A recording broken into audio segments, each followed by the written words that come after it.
Avez-vous déjà été traité de pathétique ou connaissez-vous quelqu'un qui l'a été? Ou l'utilisation de ce terme, chargé de critique, nous fait réfléchir. Qu'est-ce que cela signifie vraiment d'être pathétique?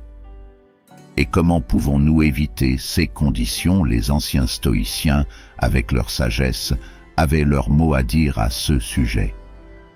Le terme « apathie », qui évoque un sentiment négatif de désintérêt, reflète fidèlement une profonde tradition philosophique. Nos stoïciens sont accrédités par un état mental provenant du terme grec « apatheia », essentiel pour vivre en harmonie avec la nature. Mais où cette harmonie ressemble-t-elle au terme « pathétique » ? Cette vidéo promet de répondre à une question à laquelle beaucoup d'entre nous sont confrontés. Comment éviter d'être perçu comme pathétique? Et quelle est l'approche stoïcienne à ce sujet? Mais avant de nous lancer dans cette discussion, il est essentiel de dissiper une idée fausse courante sur la philosophie stoïcienne et les émotions. Après tout, les stoïciens prêchaient-ils vraiment l'abstention émotionnelle totale? Pour ceux qui souhaitent approfondir le sujet et renforcer leur compréhension de la philosophie stoïcienne, je recommande le e-book « Manuel de l'esprit stoïcien ». Contrôlez vos émotions, résolvez vos déficits et parvenez à la connaissance de soi. Un véritable bijou qui peut aider dans la recherche de connaissance de soi et de contrôle émotionnel. Vous pouvez retrouver plus d'informations à ce sujet dans le lien juste en dessous de la vidéo, dans le premier commentaire épinglé. Imaginez-vous en train de vous transformer en une personne complètement apathique et sans émotion. Cela semble étrange, n'est-ce pas? Les stoïciens, dans leur sagesse, reconnaissaient que les émotions sont intrinsèques à l'être humain. Les réprimer complètement reviendrait à nier notre propre essence. Mais alors, que proposaient réellement les stoïciens sur notre rapport aux émotions? Et quel est le véritable danger de certaines émotions qui peuvent devenir destructrices? Dans son ouvrage « Nuits attiques », l'auteur romain Aulus Gelio fait référence à un épisode intéressant. Il cite un philosophe dans Ave l'héros, qui, face à une tempête, éprouva une panique visible. Interrogé sur sa réaction inattendue, le philosophe. Il sortit de sa poche le 5e volume des discours d'Épictète, faisant référence à un enseignement particulier, même face à des bruits terrifiants, comme le tonnerre ou l'effondrement d'un immeuble, l'esprit du sage peut réagir involontairement. Il peut avoir peur, pensant que quelque chose de menaçant approche. Cette réaction n'est pas le résultat d'inquiétudes profondes, mais plutôt d'impulsions rapides et automatiques qui surgissent avant que la raison n'agisse.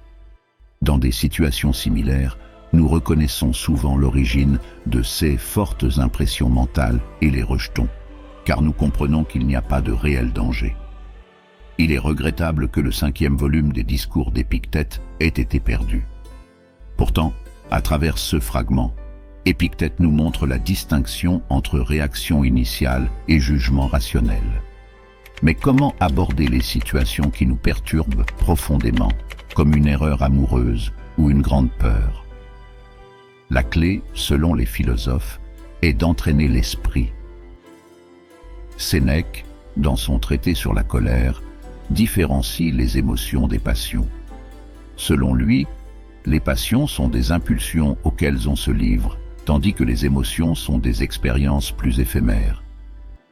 Et là se pose une question cruciale. Quel est le danger de se laisser dominer par ces passions?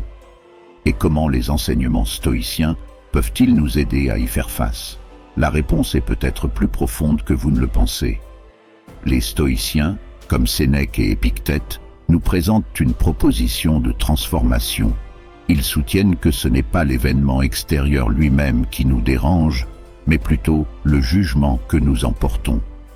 Par exemple, lorsque nous sommes confrontés à une tromperie romantique, ce n'est pas l'acte en lui-même qui nous fait mal, mais l'interprétation et la valeur que nous lui donnons.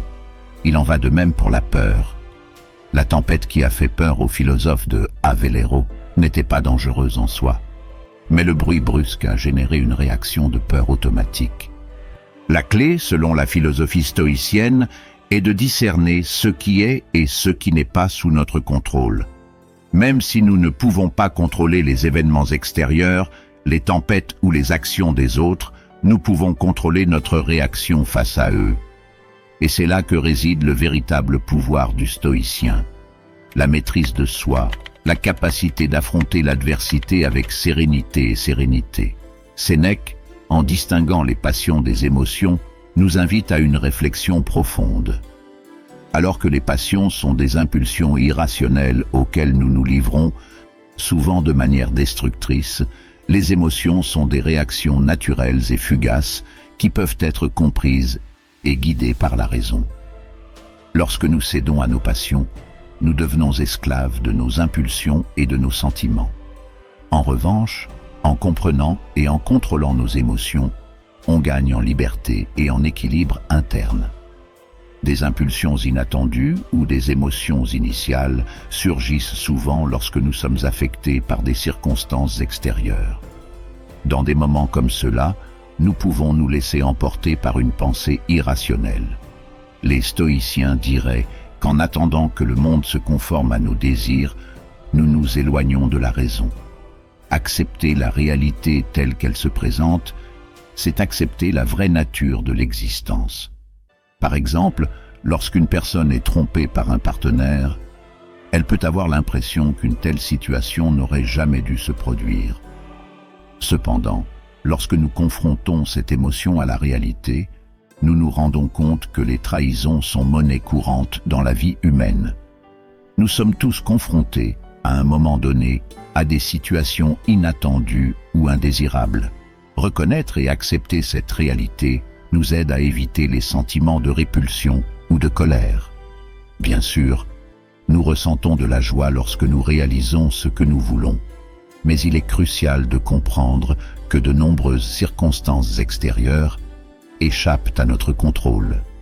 Si nous ancrons notre bonheur uniquement dans l'obtention de résultats précis, nous serons, en quelque sorte, à la merci des caprices du destin. Cela nous met dans des montagnes russes émotionnelles, nous donnant l'impression que nous réagissons constamment aux circonstances plutôt que d'agir conformément à nos valeurs et à nos choix. Du point de vue stoïcien, il est pathétique de permettre aux passions, résultat de pensées irrationnelles, de nous dominer. Chaque passion émergeant d'une pensée mal alignée nous éloigne de la réalité selon laquelle le monde extérieur fonctionne indépendamment de nos désirs et de nos attentes. La vraie sagesse réside dans l'ajustement de notre perception et de notre réaction à cette réalité immuable. Ce n'est pas le monde extérieur, mais notre réaction à celui-ci qui détermine notre état d'esprit. Si nous nous laissons complètement influencer par ce qui se passe autour de nous, nous soumettons en fait nos passions à la merci des circonstances. Cela signifie que nos inquiétudes et nos émotions sont presque entièrement façonnées par des facteurs externes. Analysons les passions de l'angoisse et de la peur. La détresse est définie comme une réaction irrationnelle à ce qui se passe dans le présent. Cette réaction découle de la conviction que la situation actuelle est désastreuse et ne devrait pas se produire. Cependant, les stoïciens nous enseignent que tout ce qui se passe en dehors de nous est, par essence, neutre. Ce sont nos pensées sur ces circonstances qui les colorent de jugements et d'émotions. Ainsi, différents individus peuvent avoir des réactions différentes face à une même situation. Tandis que certains ressentent de l'angoisse, d'autres peuvent rester indifférents. Un exemple notoire est celui du philosophe épicurien qui a affronté une mort douloureuse avec sérénité et joie. La peur est une réaction irrationnelle liée à des choses qui, selon nous, pourraient se produire dans le futur. Tout comme l'angoisse, la peur naît de la conviction que ce qui pourrait arriver est terrible. Ce sont nos pensées qui déforment la réalité et la font paraître menaçante, et non la réalité elle-même. Il existe cependant une différence cruciale entre la peur et l'angoisse. Si l'angoisse est liée au présent, la peur est ancrée dans les anticipations du futur. nous craignons de rater des opportunités, de faire face à des défis inconnus ou de subir des conséquences imprévues. Et dans cette peur, nous nous perdons souvent dans des angoisses et des inquiétudes infondées. Sénèque, dans une de ses lettres à un ami, exprimait judicieusement que nous souffrons souvent plus dans notre imagination que dans la réalité. Dans le même ordre d'idées, la luxure peut être définie comme un désir irrationnel pour des choses que nous aspirons à obtenir dans le futur. La luxure crée de l'anxiété parce que nous désirons souvent ce qui échappe à notre contrôle. Lorsque nos désirs sont exaucés, nous nous sentons euphoriques. Mais quand ce n'est pas le cas, la déception est imminente. Il y a ceux qui, en se laissant emporter par de telles passions, laissent leur vie s'égarer, avec des conséquences parfois dévastatrices. Des passions telles que la boisson et la luxure sont souvent considérées comme les plus dégradantes. Les plaisirs ou délices, lorsqu'ils sont poussés à l'extrême, peuvent générer une dépendance, nous poussant à toujours chercher davantage pour atteindre le même niveau de satisfaction. Par conséquent, les stoïciens conseillent de cultiver des émotions plus équilibrées, au lieu de nous abandonner à des passions destructrices. Au lieu d'une luxure excessive, nous pouvons cultiver des désirs sains, et au lieu de craindre, nous pouvons adopter la prudence. En choisissant des émotions équilibrées, nous ne nous sentons généralement pas lésés. Par exemple, nous pouvons viser à vivre une vie saine, tout en acceptant de faire face à l'adversité, sans nous laisser dévaster par des conséquences indésirables. Alors, comment pouvons-nous empêcher de telles passions de nous envahir? Les enseignements stoïciens nous offrent de précieux conseils pour atteindre et maintenir un état d'équanimité. Un principe fondamental du stoïcisme est l'acceptation du destin. Comme nous l'a enseigné Épictète, nous ne devons pas vouloir que les choses se produisent comme nous le souhaitons, mais plutôt les accepter telles qu'elles sont. Ce faisant, nous trouvons du contentement dans le présent et ne désirons rien de plus que ce que le destin nous réserve. Si nous ne souhaitons pas que les circonstances soient différentes, il n'y aura pas de place pour l'angoisse. Après tout, les passions n'ont aucun fondement raisonnable. Lorsque nous voyons le monde et les autres de manière neutre, nous sommes plus près de neutraliser nos passions et de vivre avec sérénité. Il ne s'agit pas d'éviter, mais de comprendre et de modérer. Une analogie qui peut nous aider est la suivante. Imaginez la vie comme un banquet. Si un plat est servi devant vous, acceptez-le. Si vous espériez quelque chose de différent, soyez patient et attendez que cela vienne à vous. Maintenez cette approche équilibrée dans toutes vos interactions et ne vous reprochez jamais d'avoir fait ce que vous considérez comme juste. Cette posture nous aide à résister aux tentations et à garder le contrôle de nos émotions. Cependant, résister à de telles tentations dans un monde qui nous présente constamment des stimuli est un défi. Surtout lorsque nous sommes constamment bombardés de différentes distractions et tentations. La clé est une pratique constante, ce qui signifie s'engager dans des activités qui renforcent cette position modérée. Il ne s'agit pas seulement de restreindre, mais de comprendre notre monde intérieur, ce qui nous permet d'exercer un plus grand contrôle sur nos émotions. Face à la luxure et au désir, nous cultivons la maîtrise de soi. Face à l'adversité, nous développons l'optimisme et la résilience. Et face à la peur, nous renforçons notre esprit.